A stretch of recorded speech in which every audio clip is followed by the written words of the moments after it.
First video में बच्चों आपने देखा था कि मैं आपको एक स्टोरी सुनाया था गॉस से रिलेटेड सीक्वेंस सीरीज पे। ठीक है, तो उसमें ये था कि उस स्टोरी से कि सीक्वेंस सीरीज चैप्टर में लॉजिक कैसे इन्वॉल्व होती है और उन लॉजिक को हम एक सर्टेन कॉन्सेप्ट बनाते हुए फार्मूला डिराइव करके एक सेट पैटर्न लिख देते हैं, तो हम उसमें आगे भी बहुत सारे टर्म्स लिख सकते हैं। लेकिन ये नहीं बताया गया था कि सीक्वेंस क्या मतलब क्या होता है, सीरीज़ क्या होती है, प्रोग्रेशन क्या होता है, उनके एग्जाम्पल क्या हैं, तीनों में डिफरेंस क्या है। तो इस वीडियो में, जो कि हमारा सीक्वेंस सीरीज का सेकंड वीडियो है, we will try to understand the meaning of the term sequence and series and progression. क्योंकि आपके चैप्टर का नाम ही है, एनसीईआरटी में जो चैप्टर है सीक्वेंस एंड सीरीज। ठीक, तो सीक्वेंस में देखिए लिखा गया है a set of numbers arranged according to certain rules और लॉजिक। ये लॉजिक का क्या मतलब है कि जो नंबर लिखे जा रहे हैं, यहाँ ध्यान दीजिए कि यहाँ पे लिखा गया नंबर, ये केवल नंबर का मतलब यहाँ रियल नंबर, कॉम्प्लेक्स नंबर कुछ भी हो सकते हैं, ट्रिग्नोमेट्रिक फंक्शंस भी हो सकते हैं और लॉगरिथमिक भी हो सकते हैं, एक्सपोनेंशियल भी हो सकते हैं। ठीक है, कोई ऑब्जेक्ट भी हो सकता है, वो कुछ भी आप लिख सकते हैं, लेकिन एक लॉजिक के साथ। कैसे होगा इसको मैं अभी एग्जांपल से आपको और एक्सप्लेन करता हूँ।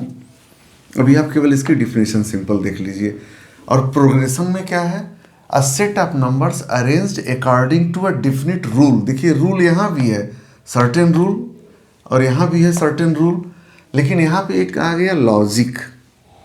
और ये दोनों में क्या डिफरेंस है वो आपको जब एग्जाम्पल दिया जाएगा तब समझ में आएगा। और यहाँ सीरीज में क्या है, a sequence of number that is added by positive sign. The word series is said to represent the sum of numbers and not the sum itself.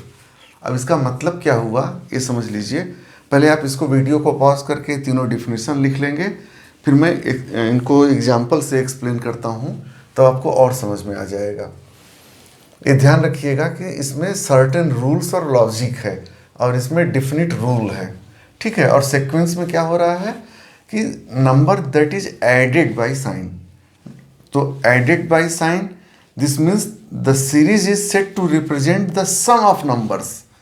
Number के सम को रिप्रेजेंट करेगा, खुद सम अपने आप में नहीं होगा। ठीक है, and not the sum itself. अब देखिए यहाँ पे तीनों का अलग अलग एग्जाम्पल आप देखेंगे तब ज़्यादा समझ में आएगा। यहाँ पहले सीक्वेंस देखिए, क्योंकि स्टार्टिंग में सबसे पहले वही है सीक्वेंस, इसके बाद मैं प्रोग्रेशन बताऊंगा, फिर लास्ट में सीरीज। सीक्वेंस में केवल था कि certain rule, set of number, certain rule according to certain rule और लॉजिक। अब जैसे मान लीजिए यहाँ लिख दिया गया 2, 3, 5, 7 एंड 11। ठीक है, 2, 3, 5, 7, 11, 13, 17।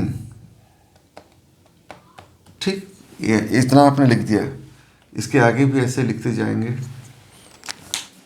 तो ये है क्या, तो इसमें एक लॉजिक है कि जो भी कुछ लिखा जा रहा है 2, 3, 5, 7, 11, 13, 17, ये सब प्राइम नंबर्स हैं। Prime number, prime number.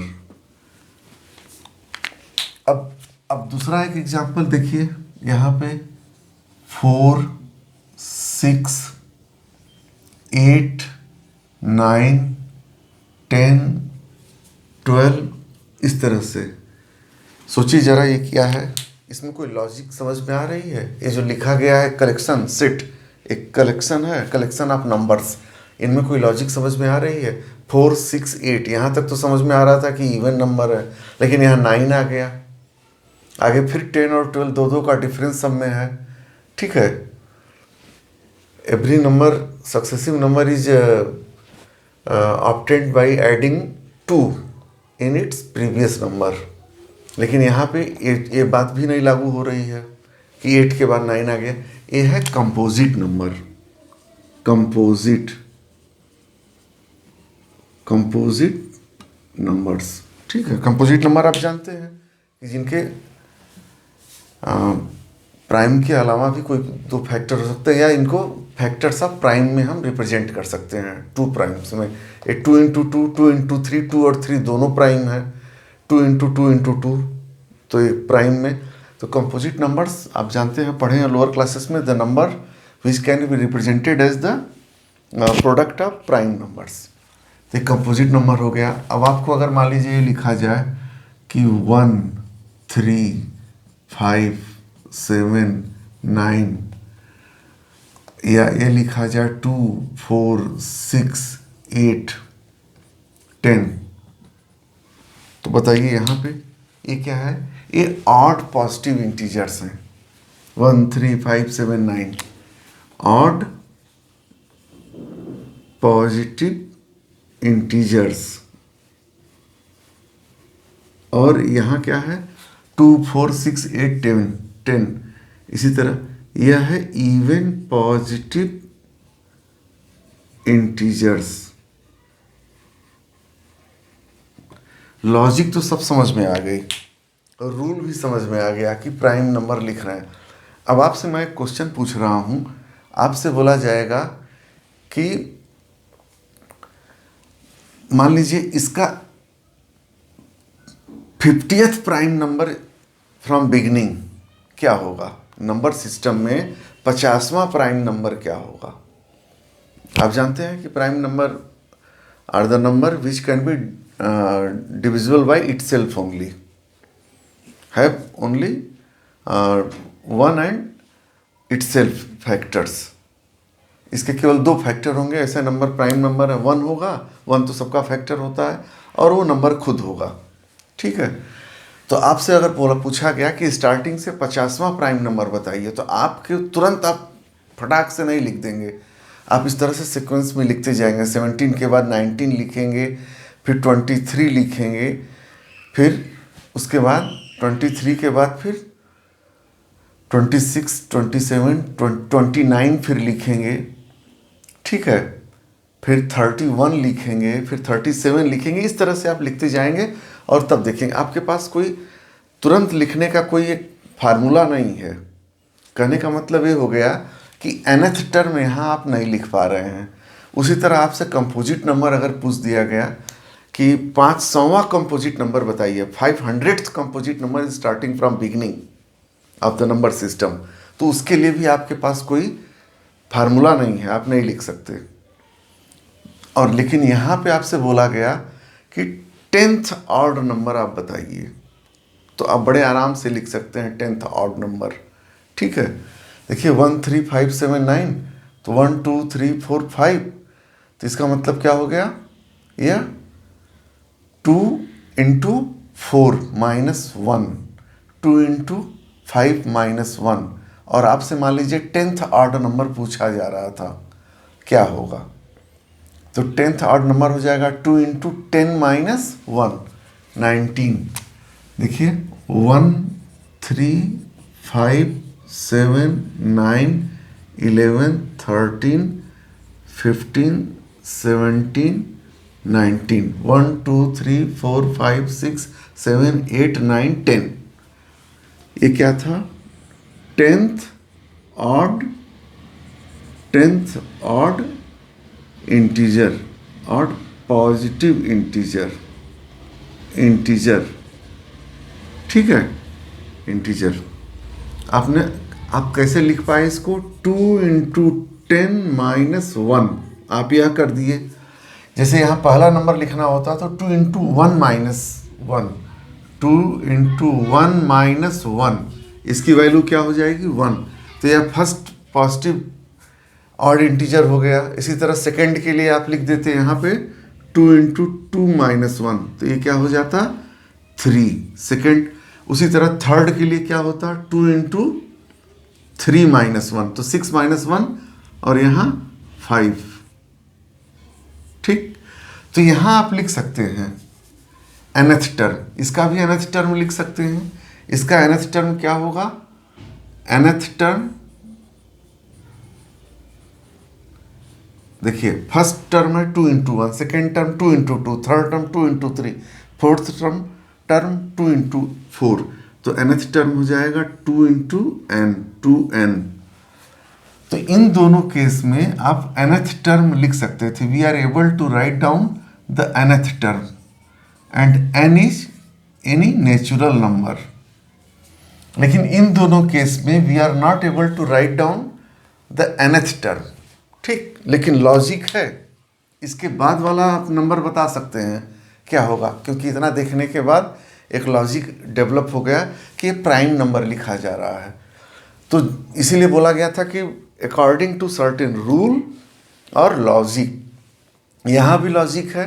अगला कंपोजिट नंबर क्या होगा, 13 नहीं आएगा इसके बाद। अब तुरंत बता सकते हैं कि 13 नहीं होगा, यहाँ 14 होगा, क्योंकि 14 2 इंटू 7 प्रोडक्ट ऑफ प्राइम्स है। तो यहाँ पे कंपोजिट हो गया 14, लेकिन 13 प्राइम नंबर हो जाता। ठीक है, तो अब नेक्स्ट टर्म आप बता सकते हैं लॉजिक से देख करके, लेकिन nth टर्म नहीं बता सकते। यही डिफरेंस अलग करता है दोनों को। तो ये तो प्रोग्रेशन हो गया ए, और यहाँ से लेके यहाँ तक सब सीक्वेंस है, क्योंकि यहाँ डेफिनेट सर्टेन रूल तो है, इसका भी, लेकिन यहाँ पे रूल नहीं है, यहाँ लॉजिक है।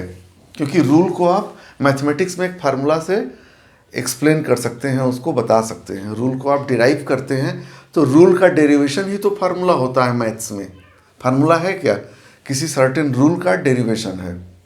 ठीक है, तो यहाँ पर ये सीक्वेंस के सब एग्जाम्पल हैं। ये सीक्वेंस है, यह भी, चारों सीक्वेंस हैं। लेकिन प्रोग्रेशन केवल ये दोनों हैं, क्योंकि प्रोग्रेशन में हमने लॉजिक नहीं लिखा था। डेफिनेशन आपको जब मैं बोला था कि वीडियो पॉज करके नोट कर लीजिए, अगर आप नोट किए होंगे तो वहाँ से आपको पता चलेगा कि प्रोग्रेशन में केवल स्पेसिफिक रूल या डिफिनिट रूल या सर्टेन रूल केवल था, वहाँ लॉजिक नहीं था। तो उस रूल के लिए आप फार्मूला में लिख देंगे तो वही जनरल टर्म हो जाएगा, nth टर्म। ठीक है, अब एक चीज़ बच गया, सीक्वेंस और प्रोग्रेशन आप समझ गए। तो प्रोग्रेशन क्या है, progression is also a kind of sequence. ठीक है, तो सीक्वेंस एक बड़ा सेट हो गया, उसमें सब तरह के पैटर्न आ गए सेट। लेकिन प्रोग्रेशन जो है ऐसा अरेंजमेंट है नंबर का, जो कि एक सर्टेन रूल के अकॉर्डिंग लिखा जाता है उसमें, और उसमें हम nth टर्म को लिख सकते हैं प्रोग्रेशन में। ठीक है, अब सीरीज क्या होगा, अगर यहाँ पर इनको हम ऐड कर दें ए इस तरह से, अब ये सीरीज बन गई आपकी, यह भी सीरीज बन गई इसको। तो ये लिखा गया था ना कि the sum of the number but not the sum itself. तो यह सीरीज है।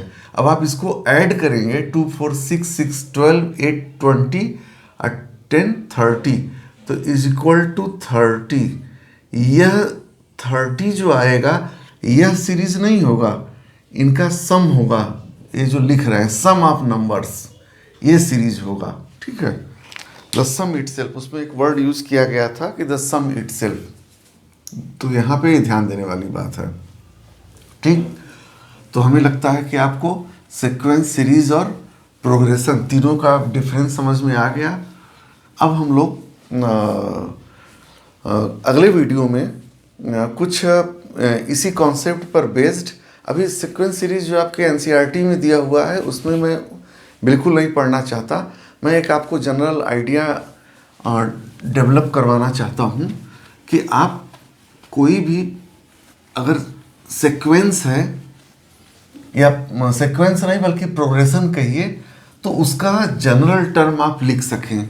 ठीक है, अब जैसे मान लीजिए कि अगर कोई प्रोग्रेशन है, लेकिन मुझे लगता है कि इसको अगले वीडियो में बताना ज़्यादा अच्छा होगा, क्योंकि ऑलरेडी अप्रॉक्सीमेटली 15 मिनट्स का ये वीडियो होने जा रहा है। तो हम लोग प्रॉब्लम जो सॉल्व करेंगे कुछ उसमें और कॉन्सेप्ट क्लियर होगा नेक्स्ट वीडियो में।